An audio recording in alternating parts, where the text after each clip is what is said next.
We live in God's imagination, and Steffin Phifer is my name and occupation.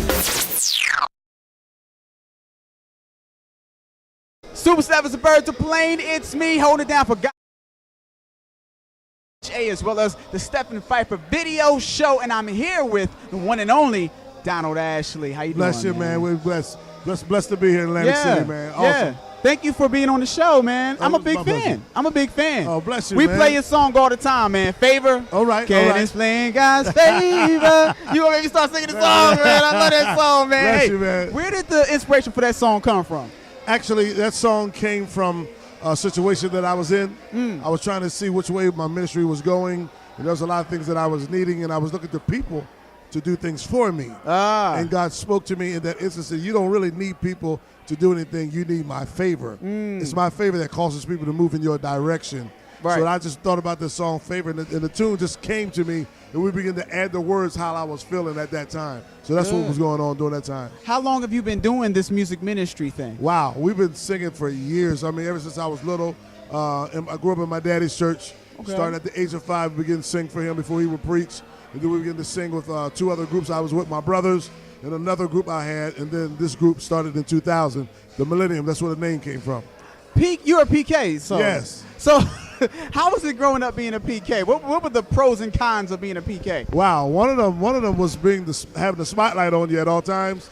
You couldn't be bad. You couldn't be you. Yeah. You know what I mean? You had to be, the son of a pastor. You had to do everything right. You know what I mean? Everything that we did wrong was magnified to the next level. You know what I mean? But I said, my dad's a pastor, not me. But it was an awesome opportunity to be a PK kid. I wouldn't trade it for nothing in the world. You're writing songs and everything. You wrote Phifer. How's your creative process? Can you describe that? Oh man, it's really it's not a difficult thing. A lot of it comes from life experiences, things that people go through in general. God gives me a vision of what's going on in the day's time, and many times He gives me words, or I can see a picture, and I can write to the picture. And that's how my creativity juices get to flowing by what's going on in the world today, where a person may be in their life. Sometimes when you're going through, you think you're the only one going through. But many times there's a mass of people that's going through exactly what you're going through. Who are your top 5 most influential artists in your life? Wow. In my life, Andre Couch, Marvin Winans, Fred Hammond, John P. Key. Wow. I would say Hezekiah Walker. Wow. So what's out of all of that, what's your favorite song, just period? Every time you hear it, just like, wow, I got to stop. My favorite Gotta song? listen. Actually, you may be, I don't know if you're old enough to remember Well, this. let's see. But there's a Winans song that, I'm always just struck by his writing ability. There was a song you wrote called Bring Back the Days of Yea and Nay. My dad loves that song. Oh, man. I think that's like the and most. I love that song, too. Is that right? Yeah. Man, that's just an awesome song, man. Yeah. God gave him an awesome pen on that song. Awesome. You got a project. Yes. And it's out right now, right? Yes. How can first of all, tell us a little bit about the project. The project was birthed out of our spirit again.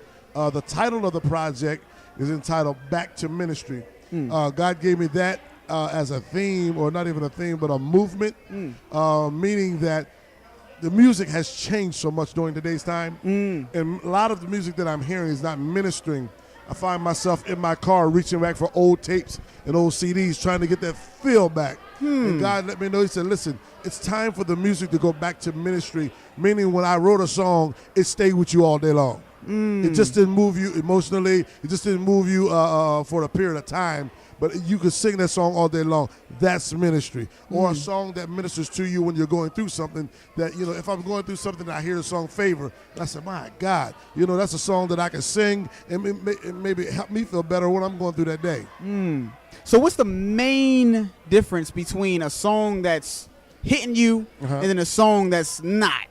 What do you think is the main? I think that a song that hits you that does not stay with you as far as ministry is concerned, we as producers and writers know exactly what to write and produce to make a person move, to make them nod their head, but not necessarily make a deposit.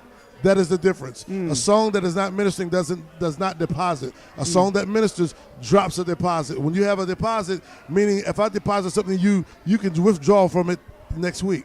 But if there's no deposit, I have nothing to grab from. I have nothing to withdraw from. So this is the difference between a song that just moves you, instead of making a deposit. Those are the two different things. So who in the main today's time right now do you like? I like Marvin Sapp. Okay. I like Marvin Sapp. I'm gonna be a John fan till I die. Yeah. Fred Hammond, love his writing ability. Love the deposits. So you like the guys who've been around for a while, but they still doing it. Yes. That's what it is. Yes, I like them. And also one of my partners that used to come to me when I could afford him, Ty Tribbett. But Ty is an awesome writer as well. Yeah. He does a lot of different writing. He can go different ways with his writing, and he can minister to a lot of people. And I love his writing ability as well. Awesome friend of mine, man. I ask this question to everybody I interview. All right. What did you learn about the gospel music industry after getting into it that you didn't know before?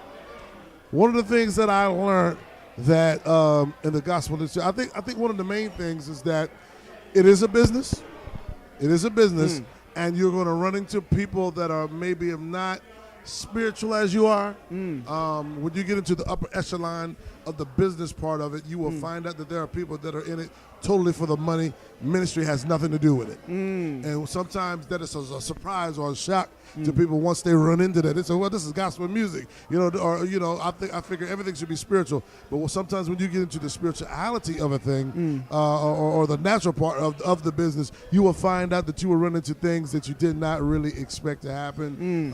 Even the things on the road, things of going to different ministries, you'll see some treatment that you thought you shouldn't have got. You know what I mean? So there's a whole lot of things that was surprising to me in a sense. So those are some of the things. Those are just a few of the things. Well, how do you balance that, the business aspect and the spiritual aspect when it comes to the gospel music industry? One of the things that I have to do is I learn how to protect myself when it comes to the business aspect.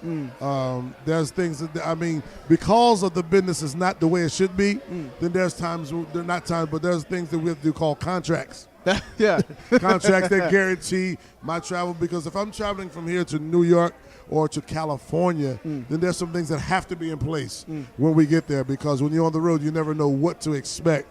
So there's some things that we just have to make sure and confirm that what we talked about is business. You know what I mean? And I don't feel bad about that, because I would do the same thing if somebody was coming from California to me. You know what I mean? It's just integrity. Integrity that you must keep in business as well. How does Donald Ashley and Millennium, how do they prepare before they get on stage? Wow. One of the main things we do is a prayer. Prayer is the key. Faith unlocks the door. You must have a prayer life, not just praying behind stage. I tell my singers all the time, I think that we ought to be praying when we're riding to the engagement, riding to the service, because you never know what God has in store for you. There's been times when we have a list of songs that we're going to sing. Many times we get on stage, we go into worship with something else. You know what I mean? You have to be open to the Spirit of God for where He wants you to direct yourself in the service. Usually, us as artists, we're key to coming on with a fast song. God may switch the whole thing. He might upset the whole thing, and you might come in with a straight worship song. So you really got to be open to the Spirit of God. And the only way to do that is not to be so geared to the paper or to what you've written down, but you have to be open to the Spirit of God. Pray, fast, seek God, like your spiritual life should be. And that way, because I don't know what you need when I get there. I'm a man, I'm in flesh, I don't know what you need. But the God I serve, the Holy Spirit that is inside of me, can tell me what you need once I step on stage. And the only way for me to keep that open is to keep a continuous relationship with Him. How can we get your music, man? How can we get you in can contact? You can get my music, you can get it on iTunes. It's on iTunes, it's on cdbaby.com, or you can go to my website, DonaldAshleyLive.com. Also, our itinerary is on there where we're playing next or where we're ministering at next. So you can keep up with us. Also, we're on Facebook. I guess everybody's on Facebook now. Everybody got to be on Facebook. Yeah, so you can get us on Facebook, Donald Ashley and Millennium. All right, Super Steffin and Birds playing. It's me holding it down once again for and Steffin Phifer video show. I'm here with the one and only Donald Ashley, and check him out, and we'll see you when we see you. Peace. Gen Genius.